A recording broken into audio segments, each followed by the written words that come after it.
So hello everyone, welcome back to my channel. आप देख रहे हैं बिजनेस स्टडीज। मेरा नाम है राहुल। तो मैं आप लोगों के लिए आज एक और वीडियो लेके आया हूं जो क्लास 9th की होने वाली है, एटम्स के ऊपर। मैं आप लोगों के साथ सिर्फ Bohr's model and Bohr's model के बाद का जो भी टॉपिक है वो डिस्कस करूंगा, क्योंकि उससे पहले जो है वो सारा थ्योरी है, वहां पे से आपको लर्न करना होता है कि क्या होता है वो उनके मॉडल्स में। लेकिन बोर्स मॉडल बहुत इंपॉर्टेंट टॉपिक है। इलेक्ट्रॉनिक कॉन्फ़िगरेशन पढ़ेंगे एंड हम लोग इलेक्ट्रॉन्स को कैसे फिल करते हैं शेल में वो जानेंगे। ठीक है, तो देखिए बोर्स मॉडल क्या होता है।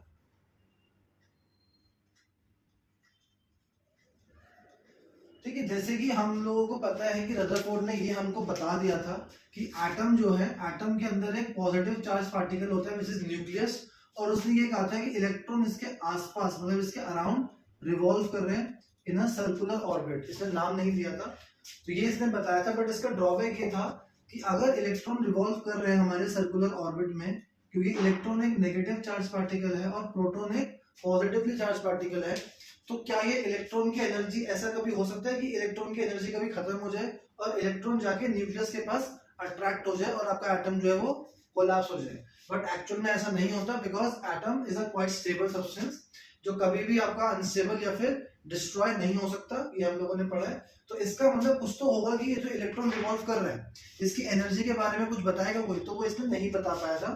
तो हम बोल सकते हैं he could not able to explain the concept of the stability of an atom. तो वो आके थोड़ा बहुत कोशिश किया था बोर्स ने क्लास 9 में, तो देखो ज्यादा नहीं समझा सकते, बट दो आपके सामने जो इसके जो पोस्टुलेट्स हैं वो मैं डिस्कस करता हूँ। तो पहला पोस्टुलेट ये था, इसने बोला कि the electron is revolving in a fixed orbit around a circular path around the nucleus.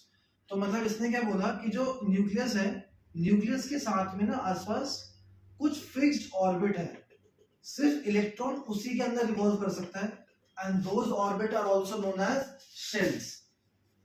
Electron can be able to revolve in and around in a fixed orbit, also known as discrete orbits. उनको बाद में हम लोगों ने shell बोला।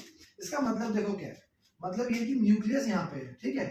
आप बोल रहे हो अराउंड, अराउंड का मतलब तो यार यहाँ भी हो सकता है एकदम पास, और यहाँ दूर भी हो सकता है, कहीं भी हो सकता है, न्यूक्लियस के पास कहीं भी हो सकता है। बट ऐसा नहीं होता। ये हम लोग जब और अच्छे से इसकी हायर स्टडीज पढ़ेंगे 11th में, तब हमको और इसको समझ में आएगा। बट अभी के लिए आप सिर्फ ये देख सकते हो कि इलेक्ट्रॉन के आसपास जैसे इतने डिस्टेंस पे मान लो एक ऑर्बिट है, तो यहाँ पे इलेक्ट्रॉन रिवॉल्व कर सकता है। इलेक्ट्रॉन से इतने दूर पे एक और ऑर्बिट है, इलेक्ट्रॉन यहाँ पे भी रिवॉल्व कर सकता है। बट इलेक्ट्रॉन क्या इनके बीच में कहीं रिवॉल्व कर सकता है? बताओ, इलेक्ट्रॉन इनके बीच में कहीं पे भी रिवॉल्व नहीं कर सकता। यही इसने बताया था। इसने बोला था कहीं भी रिवॉल्व कर सकता है, बट ऐसा नहीं है, कहीं भी नहीं कर सकता। कुछ ऑर्बिट्स हैं फिक्स्ड ऑर्बिट, और फिक्स आपके डिस्टेंसेस पे है, तो इलेक्ट्रॉन सिर्फ उनके अंदर ही रिवॉल्व कर सकता है, उनके बीच में नहीं कर सकता। जैसे मैंने एक इलेक्ट्रॉन को यहाँ पे फिल कर दिया, दो इलेक्ट्रॉन को यहाँ पे मैंने आपको फिल कर दिया। अब और भी इलेक्ट्रॉन है, उनके पास ज्यादा एनर्जी है। देखो एक चीज आप याद रखना, जितना एनर्जी लेवल ज्यादा होगा उतने जो इलेक्ट्रॉन की जो शेल्स हैं वो ऊपर जाती रहती हैं। तो ये इलेक्ट्रॉन को अगर मैं एनर्जी दे देता हूं, तो क्या ये इलेक्ट्रॉन यहाँ पे आ जाएगा? देखो अगर इस ऑर्बिट में इसको आना है, सेकंड ऑर्बिट में अगर इसको आना है, मैं आगे बताऊंगा अभी नंबरिंग, तो इलेक्ट्रॉन को इमेजिन करो कि 10 जूल्स ऑफ एनर्जी की जरूरत है। ठीक है, अगर एक इलेक्ट्रॉन यहाँ पे है और एक इलेक्ट्रॉन यहाँ पे है, इमेजिन करो यहाँ पे और यहाँ पे, इसको यहाँ से यहाँ पे जाना है। इस वाले के पास 20 एनर्जी जूल है, इस वाले के पास आपने इसको, और यहाँ पे रहने के लिए इसको चाहिए 10 एनर्जी, 10 जूल ऑफ एनर्जी। अब आपने इसको ना 15 जूल्स ऑफ एनर्जी दे दी, ठीक है, 5 और दे दी, है ना। 10 उसके पास ऑलरेडी थी, आपने उसको 5 और दे दी, तो क्या होगा? अब काफी लोग बोलेंगे कि सर 10 जूल्स यहाँ पे है, 20 जूल्स यहाँ पे है, तो जब उसके पास एनर्जी 15 जूल्स होगी ना, तो वो यहाँ पे घूमना शुरू कर देगा बीच में। नहीं, ऐसा नहीं होता। तो यही रूल मैं आपको समझा रहा हूँ कि चाहे एनर्जी कितनी भी हो, जब तक उसके पास उतनी एनर्जी नहीं होगी ना सफिशिएंट कि वो एग्जैक्टली दूसरी ऑर्बिट में जाके घूम सके, तब तक वो अपनी ऑर्बिट में रहेगा। इसका मतलब ये है कि इलेक्ट्रॉन इसके बीच में कहीं भी नहीं घूम सकता, कहीं पे भी नहीं घूम सकता, वो सिर्फ फिक्स्ड ऑर्बिट में ही घूम सकता है, which are also known as discrete orbits and shell. ठीक है, और वही शेल का आगे बोर्स ने नाम दिया था, मैं बताता हूँ क्या नाम है। अब इसके बाद जो सेकेंड है, सेकेंड बोर्स ने ये बोला था एनर्जी इज कंजर्व। मतलब बताता हूँ, बोर्स ने ये बोला कि जब तक न्यूक्लियस के आसपास एक पर्टिकुलर ऑर्बिट में इलेक्ट्रॉन रिवॉल्व करता रहेगा, एक पर्टिकुलर ऑर्बिट में इलेक्ट्रॉन रिवॉल्व जब तक के करता रहेगा, electron do not radiate energy. याद रखना है इसको, बहुत इंपॉर्टेंट है। इलेक्ट्रॉन एनर्जी रेडिएट नहीं करता, मतलब जब तक इलेक्ट्रॉन अपनी खुद की ऑर्बिट में घूम रहा है तब तक ना तो वो एनर्जी एब्जॉर्ब कर सकता है ना ही लूज आउट कर सकता है। वो कितने भी दिनों तक, कितने भी समय तक उसी ऑर्बिट में घूम सकता है। जैसे कि अगर एक अर्थ है और उसके आसपास एक सैटेलाइट घूम रही है, तो वो आपको शायद से पता होगा कितने सालों से और आगे भी ऐसे ही रोटेट करती रह सकती है। बिकॉज जब तक एक ऑर्बिट में, चाहे वो आपकी ग्रेविटेशनल फोर्स ऑफ अट्रैक्शन हो, चाहे वो आपका इलेक्ट्रोस्टैटिक फोर्स ऑफ अट्रैक्शन हो, इसको बोलते हैं इलेक्ट्रोस्टैटिक फोर्स ऑफ अट्रैक्शन, दोनों ही बहुत आपकी सिमिलर फोर्स है। जैसे ही सन के आसपास सारे प्लैनेट हमेशा रिवॉल्व करते हैं बिना एनर्जी लूज आउट करे, ऐसे ही आपका जो इलेक्ट्रॉन है वो भी न्यूक्लियस के पास घूम सकता है हमेशा, by do not radiating energy, जब तक वो वाली ऑर्बिट में घूमेगा। ठीक है, तो ये इसने दोनों आपको मॉडल दिए थे, सॉरी इसने आपको दोनों पोस्टुलेट दिए थे। पहला था कि इलेक्ट्रॉन हर जगह पे नहीं घूम सकता न्यूक्लियस के आसपास, only in a fixed orbit known as discrete orbit. उसके बाद से सेकंड बोला कि while revolving in those orbit the energy of an electron is conserve, that is they do not radiate energy while revolving in a particular orbits. ठीक है, अब इसमें देखो उसने ये तो बोल दिया कि शेल है, शेल के अंदर आपके इलेक्ट्रॉन्स घूम रहे हैं, तो कुछ रिलेशन दिया था क्या? हाँ दिया था, देख लेते हैं जरा। चलो, ये आपका एटम है, ये आपका न्यूक्लियस है, ये इसकी फर्स्ट सेल, सेकेंड, थर्ड और बाहर फोर्थ। ठीक है, तो हम लोग क्या करते हैं, देखो फर्स्ट शेल को हम लोग क्या करते हैं, देखो फर्स्ट शेल को नाम देते हैं के, जिसमें एन हमेशा हमारा 1 रहता है। सेकेंड शेल को सेकेंड नाम देते हैं,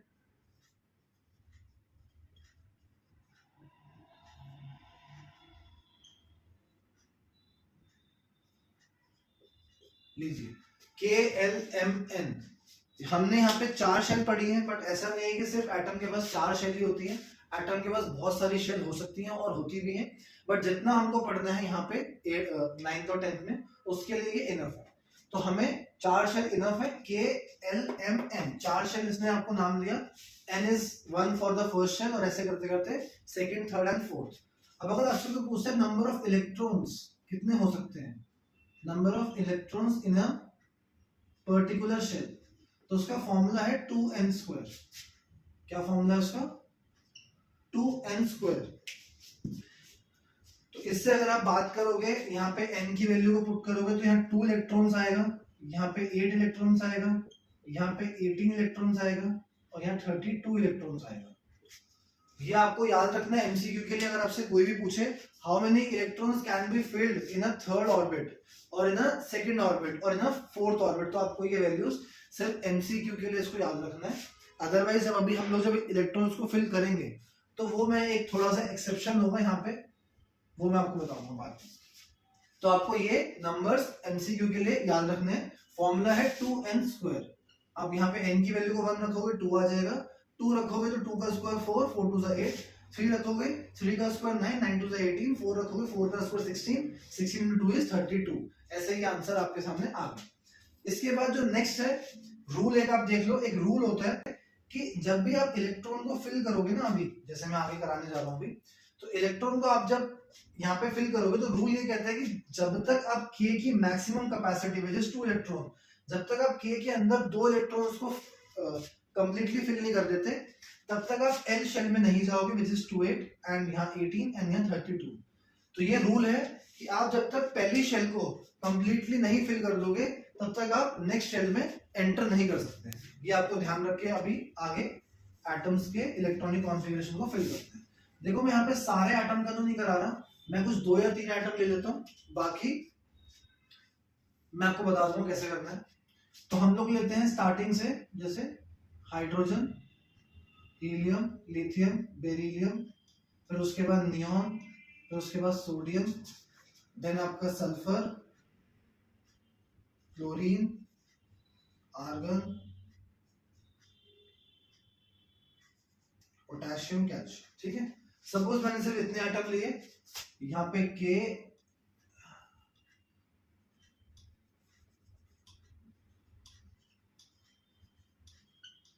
L M N, okay. Hydrogen से स्टार्ट कर देते हैं, hydrogen, helium, beryllium. Hydrogen first होता है, ये होता है second, beryllium is 4, neon is 10, sodium 11, sulphur is 16, chlorine is 17, argon is 18, potassium is 19, calcium is 20। तो ये जो मैंने आपको सीरियल नंबर लिखे हैं ये बेसिकली इनका एटॉमिक नंबर है। एटॉमिक नंबर का मतलब होता है number of electrons, atomic number का मतलब है नंबर ऑफ इलेक्ट्रॉन्स और number of proton in a neutral atom. जब तक एक एटम न्यूट्रल रहता है उसके अंदर इलेक्ट्रॉन एंड प्रोटॉन हमेशा उनका नंबर जो होता है वो इक्वल होता है, ठीक है। तो ये आप ध्यान रखना कि आपको इलेक्ट्रॉन्स को फिल करना है। जैसे कि मैंने आपको बताया कि हाइड्रोजन का एटॉमिक नंबर 1 है, तो इसका मतलब इसके पास सिर्फ एक ही इलेक्ट्रॉन और एक ही प्रोटॉन होगा। तो आपको यहाँ पे एक इलेक्ट्रॉन को ऐसे करके फिल कर देना, बिकॉज के में मैक्सिमम 2 आते हैं, आपने एक फिल कर दिया। हीलियम के पास 2 इलेक्ट्रॉन है, आपने के में 2 मैक्सिमम फिल कर दिए। बट बेरिलियम के पास 4 है, बट आप मैक्सिमम के में 2 ही फिल कर सकते हो, एल में भी आपने 2 फिल कर दिए। इसका मतलब 2 आपने पहले यहाँ फिल किए, फिर 4 में से 2 बचे वो आपने एल में डाल दिए। नियॉन में 2 यहाँ और 8 बचे तो 8 आपने एल में डाल दिया, ठीक है। सोडियम में 11 है, 2 8 1, कैसे हुआ? 11 था, 2 आपने यहाँ डाला, इसके आगे आप 2 के बाद इसमें नहीं डाल सकते। देन नेक्स्ट में आपने 8 डाला, उसके आगे आप नहीं डाल सकते, देखो 8, फिर 1 बचा वो आपने थर्ड सेल में डाल दिया, ठीक है। फिर आपका सल्फर देखो 286 with the same logic, chlorine is 287, argon is 288। तो आर्गन तक तो कोई प्रॉब्लम नहीं होनी चाहिए, आई थिंक 18 है, 288। अब देखो एम में ना फॉर्मूले के हिसाब से अगर आप देखो तो 18 डाल सकते हो, बट अभी जब मैं पोटेशियम का लिखूंगा विच इज 19, तब आप देखोगे कि मैं तो एम में अभी भी 8 ही मैक्सिमम फिल कर रहा हूँ। तो ये थोड़ा सा एक्सेप्शन है, या फिर आप ये बोलो कि ये जो चीज आपने पढ़ी है ये तो आपकी सही है, बिकॉज ये एक्चुअल में लॉजिक एग्जैक्टली ट्रू है जो आप आगे पढ़ोगे। बट ये जो आपको यहाँ पे थर्ड शेल पढ़ा रहे हैं ना, ये थर्ड शेल नहीं होती, ये एक्चुअल में कुछ और होता है। तो आप अभी के लिए सिर्फ ये मान लो कि आपको अगर कोई पूछता है कि थर्ड शेल में कितने इलेक्ट्रॉन होंगे, तो आप 18 ही बताना। बट जब आप इसी लिखोगे ना इलेक्ट्रॉनिक कॉन्फ़िगरेशन, तो थर्ड शेल में आप सिर्फ 8 ही फिल करना, ठीक है। और फोर्थ शेल तक आपकी बारी जाने नहीं वाली, बिकॉज आप अभी एंड हो जाओगे इसमें 8 8 2, बस आप यहीं पे एंड हो गए, इसके आगे आपको जाना ही नहीं है। तो इसलिए फोर्थ शेल की कोई ऐसा इशू है नहीं कि आप 8 तक जाओगे या उसके बाद क्या होगा। तो यहाँ पे आपको एंड कर देना होता है इसको, 2 8 8 2, देखो 20 फिल हो गए ना इलेक्ट्रॉन्स, बस। तो इस तरह से हम लोग इलेक्ट्रॉनिक कॉन्फ़िगरेशन को कर सकते हैं अचीव।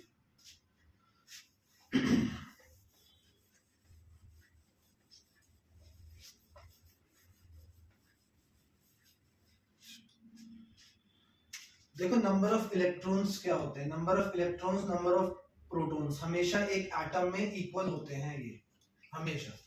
जैसे कि अगर आप यहाँ पे बात करो सोडियम, सोडियम के पास 11 इलेक्ट्रॉन है और 11 ही प्रोटॉन है, ये एटम में इक्वल होते हैं।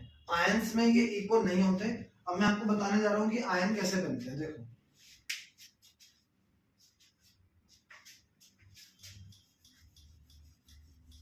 तो देखो इसके बाद आप लोग देखो यहाँ पे वैलेंस इलेक्ट्रॉन क्या होते हैं। तो valence electron is the number of electron in outer most orbit. जिस भी एटम की सबसे लास्ट ऑर्बिट जो आपने फिल करी है वो उसकी वैलेंस इलेक्ट्रॉन होती है। जैसे कि आप देखो सोडियम की लास्ट ऑर्बिट है, सोडियम की लास्ट ऑर्बिट m है जो आपने उसको फिल किया है। तो valence electron is the number of electron in the outermost shell, इसको हम लोग वैलेंस शेल भी बोलेंगे। और ये हर किसी के अलग अलग है। जैसे आप देखो पोटेशियम की valence shell outermost orbit n है, लास्ट में आपने n फिल किया है, जितने उसमें इलेक्ट्रॉन है उसको बोलेंगे नंबर ऑफ वैलेंस इलेक्ट्रॉन, यानी कि valence electron is the electron in the present in the outermost shell. तो हाइड्रोजन का तो भाई एक ही है सब कुछ, हीलियम का 2, बेरिलियम का 2, आउटर मोस्ट में जो भी इलेक्ट्रॉन है वो लिखना है। नियॉन का 8, सोडियम का 1, सल्फर के आउटर मोस्ट में 6 हो गए, क्लोरीन के आउटर मोस्ट में 7 हो गए, आर्गन के आउटर मोस्ट में 8, देन सोडियम एंड कैल्शियम, ये इनके आउटर मोस्ट ऑर्बिट में जो इलेक्ट्रॉन है ये मैंने उनकी बात की है। अब देखो वैलेंसी क्या होती है, एक बार आप यहाँ पे ध्यान से एक बार पहले समझो। वैलेंसी, वैलेंसी होती है the tendency to gain or lose electron, the tendency to gain or lose electron by the atom to become stable. अब स्टेबल का मतलब ये है कि अगर एक एटम के पास 2 ऑर्बिट है, सपोज 3 ऑर्बिट है ऐसे करके 2 8 1, अब ये जो इसके आउटर मोस्ट ऑर्बिट में एक इलेक्ट्रॉन पड़ा है ना यहाँ पे, ये इसको काफी ज्यादा परेशान कर रहा है एटम को, क्योंकि ऑब्वियसली अगर एक एटम का स्पेस या एक एटम का बहुत सारा पार्ट खाली है, वो भी सिर्फ इस एक इलेक्ट्रॉन की वजह से, तो वो ये कोशिश करता है कि मैं इस एक इलेक्ट्रॉन को या तो लूज कर दूं या मैं इसके साथ के काफी सारे इलेक्ट्रॉन जो है, ताकि मैं इस पूरी ऑर्बिट को अपनी फिल कर सकूं।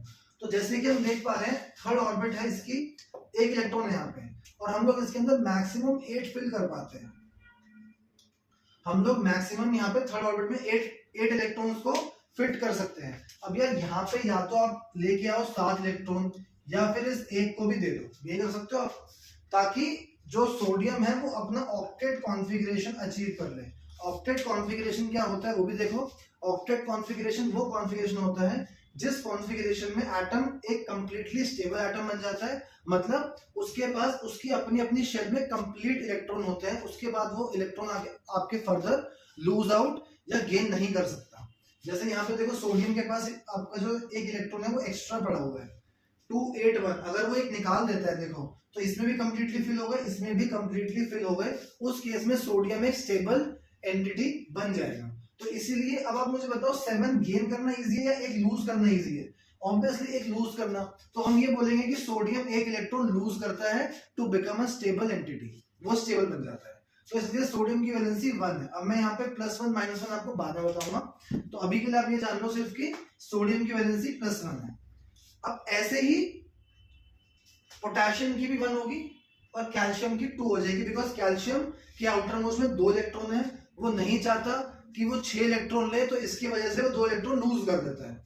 अब आप बोलोगे बेरिलियम की भी 2 है, बिल्कुल सही है। आप बोलोगे हीलियम की भी 2 है, नहीं हीलियम की 2 नहीं है, बिकॉज हीलियम ऑलरेडी, हीलियम की जो फर्स्ट ऑर्बिट है उसमें 2 इलेक्ट्रॉन ही आते हैं और उसमें उसके 2 इलेक्ट्रॉन कंप्लीटली फिल है, तो उसको ना तो लेने की जरूरत है ना उसको देने की जरूरत है, इसलिए उसकी वैलेंसी 0 है।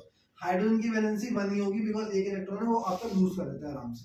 नियॉन को भी आप ध्यान से देखो, उसका भी आई थिंक ऑक्टेट, मतलब उसके भी आउटर मोस्ट में दोनों जगह पे इलेक्ट्रॉन कंप्लीटली फिल्ड है, उसको जरूरत नहीं है, इसलिए उसकी वैलेंसी 0 हो गई। और यहाँ देखो अब देखते हैं नेगेटिव, और इवन विद आर्गन, आर्गन का भी 0 होगा। अब देखो सिर्फ आपके 2 नेगेटिव वाले, सल्फर एंड क्लोरीन। अब देखो सल्फर एंड क्लोरीन में ना यहाँ पे उल्टा है, 6 इलेक्ट्रॉन है यार। अगर आउटर मोस्ट में कंप्लीटली करने हैं तो या तो 8 करो या फिर आप दे दो सारे, लेकिन 6 को 8 करने में आई थिंक ज्यादा इजी क्या है कि 2 इलेक्ट्रॉन आप गेन कर लो या फिर आप 6 इलेक्ट्रॉन लूज कर लो। तो यहाँ पे तो गेन करना इजी है ना, तो इसलिए आपका जो सल्फर है वो 2 इलेक्ट्रॉन गेन करेगा एंड उसके आउटर मोस्ट में आप जो 6 थे वो 8 हो जाएंगे, ठीक है। और यहाँ पे क्लोरीन में आपका 1 इलेक्ट्रॉन गेन कर लेगा। तो इस तरह से आपको वैलेंसी डिसाइड कर सकते हो आप एक एटम की, जो कि बहुत इजी है, लेकिन उसके लिए आपको नेमिंग नंबर याद होना चाहिए, कौन से नंबर पे आपका कौन सा एटम बैठा हुआ है, तो अभी आप बता पाओगे। तो उसके बाद देखो इसमें क्वेश्चन कैसे आते हैं। इसमें क्वेश्चन आता है an element X having an atomic number 13, an element Y having an atomic number 17, ठीक है। Right the valency and electronic configuration for each of them and also right the formula of the compound form by each atom. जब आपके ये दोनों atom combine होंगे तो क्या formula बनेगा। तो सबसे पहले आपको इसका जो कॉन्फ़िगरेशन है वो लिखना पड़ेगा KLM, तो दैट इज बी 283 और ये हो जाएगा 287, ठीक है। अगर आप ध्यान से देखोगे ना तो इसकी जो वैलेंसी होगी वो होगी +3, इसकी वैलेंसी होगी -1, ठीक है, क्योंकि ये आपका है X जो है वो 3 इलेक्ट्रॉन लूज करेगा और आपका Y जो है वो 1 इलेक्ट्रॉन गेन करेगा टू बिकम ऑक्टेट। तो इस हिसाब से X के ऊपर +3 चार्ज आएगा और Y के ऊपर -1 चार्ज आएगा। अब अगर ये कंबाइन होंगे तो आपको फॉर्मूला ऑफ कंपाउंड्स की वीडियो देखनी पड़ेगी मेरी, XY3 ये ऐसे बनाता है। और आपको इसमें नाम नहीं लिखना, काफी सारे बच्चे लिखाएंगे ये एल्यूमिनियम है, ये क्लोरीन है, और यहाँ लिखाएंगे मैम AlCl3, और मैम आपका पूरा ऐसे काट देगी, क्योंकि आपसे नाम नहीं पूछा, XY के टर्म में आंसर बोला है, XY के टर्म में ही आंसर बताओगे आपके, ठीक है। क्योंकि ये बच्चे याद भी कर लेते हैं AlCl3, इसलिए टीचर्स ये चाहते हैं कि आप आंसर को XY या जो भी आपको अल्फाबेट दिया है उसके फॉर्म में लिख के आओ। हाँ, अगर आपसे नाम पूछा है तो बता दो, नहीं आपसे पूछा तो कोई बात नहीं। भी काफी बार ऐसा भी होता है कि आपको सब कुछ आता है बट आपने नाम यहाँ पे एल्यूमिनियम की जगह पे गलती से मैग्नीशियम लिख दिया कुछ भी, तो फिर आपको उसका भी डिसएडवांटेज बहुत ज्यादा होता है, इसलिए नाम मत लिखो, ठीक है। अब इसमें काफी सारे बच्चे बोलते हैं कि सर हमें तो प्लस माइनस वैलेंसी में नहीं सिखाया। कोई बात नहीं, अगर नहीं सिखाया ना तो भी कोई दिक्कत नहीं है, आप X लिखना, Y लिखना, यहाँ लिखना 3, यहाँ लिखना 1, तो भी क्योंकि रूल ये कहता है कि जब कंपाउंड बनते हैं तो प्लस माइनस काउंट नहीं होता, बस ये सिर्फ इसीलिए होता है कि आपको ये पता लग जाए कि पहले क्या लिखना है। अगर मैं प्लस माइनस नहीं लगाऊंगा तो रूल ये कहता है ना कि हमेशा पहले आपका कैटायन आएगा और फिर आपका एनायन आएगा, रूल ये कहता है। तो अगर आपको ये पता नहीं होगा प्लस माइनस कौन है तो आपको ये कैसे पता चलेगा कि इधर कैटायन कौन है। तो इसलिए थोड़ा सा आइडिया तो होना चाहिए, प्लस माइनस कोई बहुत बड़ी चीज नहीं है, 2 मिनट की बात है। अगर कोई एटम इलेक्ट्रॉन लूज करता है तो वो बनता है हमेशा इलेक्ट्रो पॉजिटिव, बिकॉज वो इलेक्ट्रॉन डिफिशिएंट हो जाता है, प्रोटॉन का चार्ज ज्यादा हो जाता है। ठीक है, आपके पास मेरी पुरानी वीडियो होगी, उसके अंदर मैंने अच्छे से आपको समझाया कि ऐसे कैसे होता है। आयंस क्यों, आयंस जब बनते हैं तो पॉजिटिव और नेगेटिव क्यों आते हैं उनके ऊपर, ये आपको जानना बहुत जरूरी है। ठीक है, तो ऐसा क्वेश्चन बहुत ज्यादा आता है, अच्छा क्वेश्चन है ये।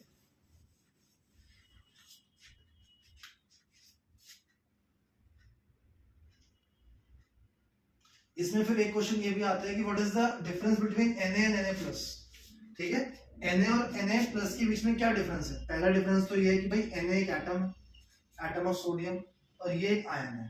ठीक है भाई, अगला मत लिखना कि ये न्यूट्रल है, ये चार्ज पार्टिकल है, वो आपने लिख दिया। आयन का मतलब वही होता है। काफी सारे बच्चे ये करते हैं कि एटम लिख देते हैं फिर लिखते हैं it is neutral, it is a positively charge ion, but वो मत लिखना क्योंकि और भी इसके इंपॉर्टेंट अभी है। इट हैज 11 इलेक्ट्रॉन्स और इसके पास सिर्फ और सिर्फ एक लूज करने के बाद 10 इलेक्ट्रॉन ही बचे। ठीक है, थर्ड, इसके पास 3 शेल होती हैं KLM, क्योंकि 281 होता है, इसके पास सिर्फ 2 शेल बचती हैं क्योंकि एक इलेक्ट्रॉन ये डोनेट कर देता है। It has 2 shells. ठीक है, फिर आप फोर्थ चाहो तो लिख सकते हो, it is neutral and it is positively charge particle. तो ये भी आपको आना चाहिए Na और Na+ में। अब ऐसा नहीं है कि सिर्फ Na और Na+ में आएगा, ये O एंड O2 नेगेटिव किसी का भी आ सकता है। तो लॉजिक यही है, सबसे पहले आप लिखोगे एटम है, आयन है, फिर अगर O2 था तो पहले 2 इलेक्ट्रॉन इसमें लिखोगे। लेकिन देखो ऑक्सीजन में क्या होगा, ऑक्सीजन में पहले होता है 2,6, बाद में होता है 2,8। तो यार 2 शेल अभी भी हैं, 2 शेल पहले भी थी, तो इसलिए यहाँ पे आपका वो डिफरेंस काउंट नहीं होगा जो वहां लिख सकते थे हम। यहाँ पे एटम है, आयन है, इलेक्ट्रॉन का डिफरेंस ऑब्वियसली है, इलेक्ट्रॉन यहाँ पे 8 है और यहाँ पे 10 है, तो 2 डिफरेंस यहाँ पे हमारे पास है इसके। ठीक है, फिर बाद में अगर यहाँ पे और कुछ नहीं है तो फिर हम लिख सकते हैं इट इज न्यूट्रल और it is a positively charge ion. ठीक है, ऐसे हम लोग इसमें एक्स्ट्रा के लिए और ऐड कर सकते हैं क्योंकि इसमें वो वाला नहीं है यहाँ पे शेल वाला।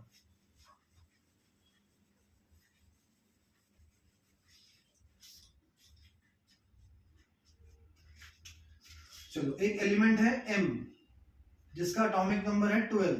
ठीक है, मुझे लिखना है formula of its oxide, chloride and nitrides. खुद से लिखना है मुझे बस, या मुझे M का एटॉमिक नंबर दिया है। तो जैसे कि मुझे पता है M का एटॉमिक नंबर है 12, तो अगर मैं इसका KLMN लिखने जाता हूं तो दिस विल बी 282। तो यहाँ पे इसके आउटर मोस्ट में 2 हैं, तो इसलिए कि 2 इलेक्ट्रॉन लूज कर देगा, विच इज +2, इसकी वैलेंसी हो गई। तो इसलिए जो M का जो आयन है वो बनेगा +2, M का जो आयन है वो बनेगा +2। देखो, अब आपको M के साथ फॉर्मूला लिखना है ऑक्सीजन का, मतलब ऑक्साइड का। तो ऑक्सीजन का जो आयन होता है वो होता है O2 नेगेटिव फर्स्ट, तो +2 -2 कैंसिल आउट हो गया। M के जो ऑक्साइड होगा उसके साथ इसका फॉर्मूला है MO। देन नेक्स्ट है chloride which is Cl negative, तो इसमें 1 इधर 2 इधर, तो ये हो जाएगा MCl2। ठीक है, इजी है ना। देखो लास्ट, अगर M के ऊपर +2 चार्ज है, आपसे बोल रहा है nitride is N3 negative, again इधर M के पास आ जाएगा 3, N के पास आ जाएगा 2, M3N2। तो इस तरह से हम लोग किसी भी एलिमेंट के ऑक्साइड, क्लोराइड, नाइट्राइड या फिर हाइड्राइड का भी फॉर्मूला लिख सकते हैं। अगर आपसे बोले हाइड्राइड लिख के दिखाओ तो hydride is M2+ and hydride is H negative, तो ये हो गया M2H। बिकॉज हाइड्रोजन के 2 आयन होते हैं, एक होता है hydrogen ion which is H+ and hydride भी होता है विच इज H नेगेटिव, सिर्फ H negative, not OH negative. OH negative is hydroxide, this is OH negative, this is hydroxide, इसका फॉर्मूला ये होगा। ठीक है, तो आपको इतना आना चाहिए।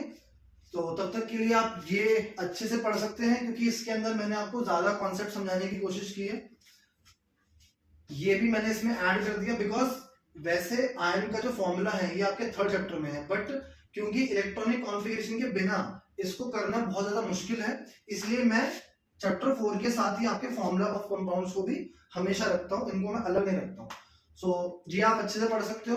मेरे को बताना कि मैं आप लोगों के लिए क्या नेक्स्ट वीडियो लेके आऊँ केमिस्ट्री की, या फिर मैं नेक्स्ट वीडियो आप लोगों के लिए फिजिक्स का ग्रेविटेशन जो हाफ आपका बचा हुआ उसको मैं कवर करूँ। सो आप मुझे बताना। तब तक के लिए bye, have a good day, do like share and subscribe, bye.